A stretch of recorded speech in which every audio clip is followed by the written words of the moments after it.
Pavel Durov promet du lourd sur Telegram. Ah oui, vous avez bien entendu.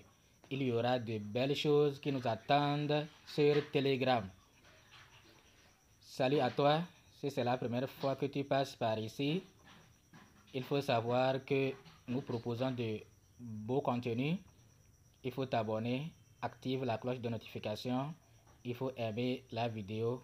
Et donc, nous allons vous parler de Pavel Durov. J'espère que vous êtes déjà au courant de ce qui se passe avec le fondateur de Telegram. Si vous ne savez pas c'est qui Pavel Durov, c'est le fondateur de Telegram. Vous savez ce qui se passe actuellement avec lui. Donc, il nous promet du lourd sur Telegram. Mais avant ça, nous allons vous parler de son premier message qu'il a tweeté ou bien qu'il a envoyé, qu'il a publié sur Telegram depuis son arrestation. C'est son premier message. Si on voit ici, on voit que le message là c'est depuis 14 août. 14 août. Donc à partir de 14 août jusqu'à 5 septembre, il n'a plus rien publié. Donc c'est aujourd'hui c'est hier plutôt qu'il a publié ce message. Et aujourd'hui, il promet du lourd sur Telegram. Il promet du lourd. Donc, nous allons commencer par le message d'hier. Vous allez voir ce qu'il a dit. Nous allons traduire et vous allez mieux voir. Il commence par le remerciement à tous ceux qui l'avaient soutenu par rapport à ses démêlés avec la justice. Le mois dernier, j'ai été interrogé par la police pendant 4 jours après mon arrivée à Paris. On m'a dit que je pouvais être personnellement responsable de l'utilisation illégale de Telegram par d'autres personnes, car les autorités françaises n'ont pas reçu de réponse de Telegram. Donc, il dit que de quoi on l'accuse? On l'accuse parce que les gens utilisent, ou bien les gens n'utilisent pas Telegram à bon escient. Les gens utilisent Telegram pour commettre des crimes. Les gens utilisent Telegram pour commettre certains forfaits et c'est à cause de ça qu'on l'arrête, qu'on l'a arrêté. Si c'est le cas, bon, qu'est-ce que vous pensez? Si c'est le cas, si vraiment c'est la raison pour laquelle on l'arrête, cela signifie que si tu crées quelque chose, tu seras responsable de ça. Par exemple, si vous voulez comprendre mieux, les motos que les terroristes utilisent, les fusils que les terroristes utilisent, cela signifie que on doit aussi arrêter ceux qui fabriquent ces armes. Les armes que les gens utilisent pour tuer les autres, on doit les arrêter. Les motos, les bajaj, tout ça là que les gens utilisent pour aller commettre des crimes là, on doit arrêter ceux qui fabriquent ces motos. Bon, laissons les crimes. Les jeunes qui sont dans le sang bouillonne, qui prennent certaines motos, certaines marques pour faire pour s'amuser sur la rue et ça cause des accidents, on doit les arrêter. Les accidents, bref. Bon, pour mieux comprendre encore, nous allons donner un autre exemple. Par exemple, Move, téléphonie, l'opérateur de téléphonie mobile, Move. Quelqu'un a utilisé le numéro Move pour m'appeler, m'insulter ou bien pour m'arnaquer.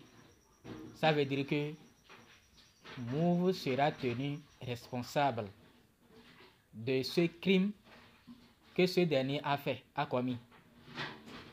Est-ce que c'est Move qui lui a dit de faire ça? Non.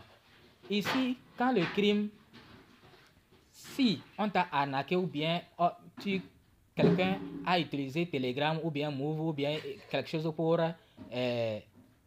commettre un crime, c'est de contacter celui qui a fait ça pour voir dans quelles conditions ce dernier peut vous aider à arrêter la personne. Donc si aujourd'hui quelqu'un a utilisé le numéro Move pour m'escroquer, je vais porter plainte à la police. Et la police contacte l'opérateur pour voir si on peut. Mais si l'opérateur ne juge pas bon qu'on sache ce dernier, ça veut dire qu'ils se disent que ce que ce dernier-là a fait ne mérite pas qu'on le dévoile, qu'on donne son identité. Là, c'est à eux de juger. Et est-ce que vraiment Telegram a observé silence quand on le contacte par rapport à certains crimes? Nous allons voir ce que Pavel nous dit. Cela était surprenant pour plusieurs raisons. Telegram dispose, il dit que cela était surprenant. Ça veut dire que c'est bizarre que les autorités françaises puissent le dire. Qu'on l'a contacté, mais aucune réponse n'a été fournie. Telegram dispose d'un représentant officiel, vous voyez non? Officiel dans le lieu qui accepte et répond aux demandes de lieu. Son adresse email est accessible au public pour toute personne résidant dans le lieu qui recherche sur Google adresse Telegram UE pour les forces de l'ordre. Vous-même pouvez chercher, vous allez voir que vraiment Telegram est fluide. Ils sont tellement clairs, ils ne cachent rien.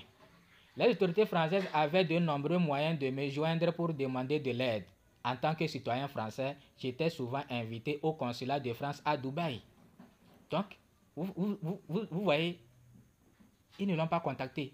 Donc, si quelqu'un utilise Telegram pour commettre des crimes, contactez-les et ils vont juger. S'ils jugent bon de vous fournir leur identité, ils vont le faire. Il y a quelque temps, lorsque l'on m'a demandé de le faire, j'ai personnellement aidé les autorités à mettre en place une hotline avec Telegram pour faire face à la menace terroriste en France. Vous voyez, il a coopéré. Mais on nous dit ici qu'il a refusé de coopérer. Que Pavel Durov refuse de coopérer. Si un pays n'est pas satisfait d'un service Internet, la pratique courante consiste à intervenir, à intenter une action en justice contre le service lui-même. C'est le service lui-même et non celui qui est derrière. Utiliser des lois datant d'avant l'ère des smartphones pour accuser un PDG de délit commis par des tierces sur la plateforme qu'il gère est une approche mal visée. Donc, par exemple, quelqu'un a pris son smartphone ou bien téléphone pour me faire du mal, donc on va tenir responsable celui qui a fabriqué le téléphone. Donc, la création de technologies est déjà assez difficile. Aucun innovateur ne créera jamais de nouveaux outils s'il sait qu'il peut être personnellement tenu responsable d'un éventuel abus de ces outils. C'est clair ici. C'est clair ici. Tu as créé un outil. Tu n'as pas créé pour que ça fasse du mal. Mais c'est l'homme, l'utilisateur même qui en fait un mauvais usage. Et on va te tenir responsable. Trouver le juste équilibre entre confidentialité et sécurité n'est pas chose aisée. La raison pour laquelle les autorités françaises l'arrêtent, c'est parce qu'il ne veut pas trahir ses principes. Il ne veut pas trahir ses principes. La décentralisation, l'anonymat, je ne sais pas. C'est-à-dire, bref, fournir l'identité des gens, ce n'est pas son point fort. Il a refusé, mais on veut le forcer. Il faut également tenir compte des limites technologiques. En tant que plateforme, vous souhaitez que vos processus soient cohérents à l'échelle mondiale, tout en veillant à ce qu'ils ne soient pas utilisés à mauvais escient dans les pays où l'état de droit est faible. Nous sommes engagés à collaborer avec les régulateurs pour trouver le juste équilibre. Oui, nous respectons nos principes. Notre expérience est façonnée par notre mission de protection de nos utilisateurs dans les régimes autoritaires. Dans les régimes autoritaires, vous savez déjà, actuellement, c'est le Telegram que l'Ukraine utilise, les militaires ukrainiens utilisent. Donc, on ne peut pas dire que Pavel, c'est un mauvais. Il est plutôt du parti des faibles. Mais nous avons toujours été ouverts au dialogue. Parfois, nous ne parvenons pas à nous mettre d'accord avec le régulateur d'un pays sur le juste équilibre entre confidentialité et sécurité. Dans ces cas-là, nous sommes prêts à quitter ce pays. Donc, si dans un pays, les gens on met la pression et on veut qu'il divulgue, qu'il donne l'identité des gens, des utilisateurs de Telegram, lui peut quitter le pays, ce pays. Telegram peut quitter ce pays. Nous l'avons fait à de nombreuses reprises. Lorsque la Russie nous a demandé de lui remettre des clés de chiffrement pour permettre la surveillance. Nous avons refusé et Telegram a été interdit en Russie. Lorsque l'Iran nous a demandé de bloquer les chaînes de manifestants pacifiques, nous avons refusé et Telegram a été interdit en Iran. Nous sommes prêts à quitter les marchés qui ne sont pas compatibles avec nos principes. Oui, que vous voyez, non, il ne va jamais trahir ses principes, car nous ne faisons pas cela pour l'argent. Nous sommes motivés par la volonté d'apporter le bien et de défendre les droits fondamentaux des personnes, en particulier dans les endroits où ces droits sont violés. Tout cela ne signifie pas que Telegram est parfait. Même le fait que les autorités puissent être confuses quant à l'endroit où envoyer les demandes est un élément que nous devrions améliorer. Mais les affirmations de certains médias selon lesquelles Telegram est une sorte de paradis anarchique sont absolument fausses. Nous supprimons des millions de publications et de chaînes nuisibles chaque jour. Les utilisateurs de Telegram savent que c'est une plateforme où on bannit les gens rapidement, on a peur d'être banni rapidement. Mais bizarrement, que c'est sur Telegram qu'il y a tout. Et sur d'autres réseaux sociaux, il n'y en a pas. Que c'est sur Telegram. Parce que on dirait que comme lui, bon, je ne vais pas aller dans les détails. Nous supprimons des millions de publications et de chaînes nuisibles chaque jour. Et c'est vrai, ils suppriment des chaînes. Nous publions des rapports de transparence quotidiens, comme celui-ci ou celui-ci. Nous avons des lignes directes avec les ONG pour traiter plus rapidement les demandes de modération urgente. Cependant, nous entendons des voix qui disent que ce n'est pas suffisant. L'augmentation soudaine du nombre d'utilisateurs de Telegram à 950 millions a provoqué des difficultés de croissance qui ont facilité la tâche des criminels qui veulent abuser de notre plateforme. C'est pourquoi je me suis donné pour objectif personnel de veiller à ce que nous améliorions considérablement les choses à cet égard. Nous avons déjà commencé ce processus en interne et je vous ferai part très bientôt de plus amples détails sur nos progrès. J'espère que les événements d'août auront pour résultat de rendre Telegram et l'industrie des réseaux sociaux dans son ensemble plus sûrs et plus forts. Merci encore pour votre amour et vous-même. Voilà, pour finir avec le premier message de Pavel. On ne peut pas tenir responsable quelqu'un qui a fabriqué quelque chose pour servir aux gens et les gens l'utilisent d'une manière négative. Comment on peut le tenir responsable? Les armes, pourquoi surtout? Mais vraiment, il y a trop d'injustice dans ce monde. Trop d'injustice. Voilà son deuxième message où il annonce de bonnes nouvelles. Vous voyez, non? Merci à tous. Merci pour votre soutien et votre amour. Le mois dernier, j'ai été interrogé par la police pendant 4 jours. Après mon arrivée, c'est plutôt c'est le second message ici. Telegram a atteint 10 millions d'abonnés payants, c'est-à-dire premium, Telegram Premium. 10 millions de personnes profitent désormais de Telegram Premium. Aujourd'hui, nous introduisons de nouvelles fonctionnalités tout en supprimant quelques fonctionnalités obsolètes.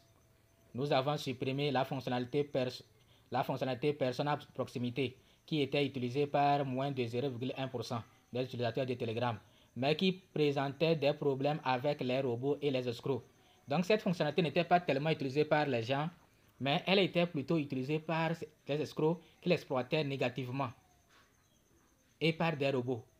À la place, nous lancerons entreprise à proximité. C'est une bonne nouvelle. Entreprise à proximité, mettant en avant des entreprises légitimes et vérifiées. Ces entreprises pourront afficher des catalogues de produits et accepter des paiements en toute transparence. C'est une bonne nouvelle.